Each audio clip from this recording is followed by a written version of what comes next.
Если бы мы жили, осознавая, что больше у нас нет времени, то мы бы только возвышались. Но проблема в том, что шайтан нас одурачил.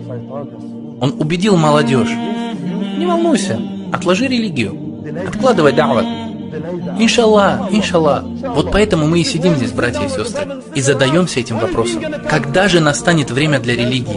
Иншаллах, у меня планы на Рамадан. А что, если Рамадан для тебя не наступит? Откуда ты знаешь, что Рамадан наступит для тебя? Что, если ты не сможешь совершить хадж? Что, если ты не закончишь университет?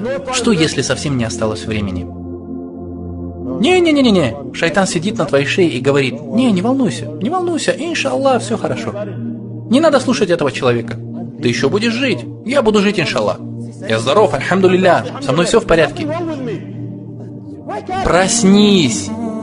В наши дни молодые умирают чаще, чем пожилые люди. Умирают из-за аварий, проблем со здоровьем. Все умирают.